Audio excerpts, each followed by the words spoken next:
உதயநிதி ஆட்சியில் மாணவிகளுக்கு பைக். உதயநிதி தலைமையிலான ஆட்சி தமிழகத்தில் அமையும் போது மாணவிகளுக்கு பைக் வழங்கப்படும் என அமைச்சர் பொன்முடி கூறியுள்ளார்.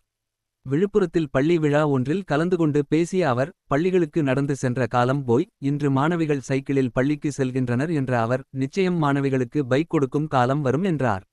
அமைச்சரின் இந்த பேச்சு விவாத பொருளாகியுள்ளது. சைக்கிள் கொடுத்துருக்கார், இன்னும் கொஞ்சம் நாள் போனா என்ன ஆகும்? சைக்கிள் வேணாம் எங்களுக்கு,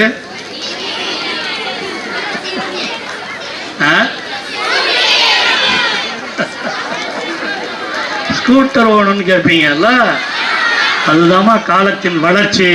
வருமா வருமா இன்று உதயநிதி அவர்களுடைய தலைமையிலே ஆட்சி வருகிற பொழுது நிச்சயமா உங்களுக்கு ஸ்கூட்டரையும் கொடுக்கிற ஒரு காலம் வரும். அவர் தான் இளைஞர்களை பற்றி எல்லாம் நல்லா தெரிஞ்சு வச்சுக்கிட்டு செயல்படுத்தி கொண்டிருப்பவர்.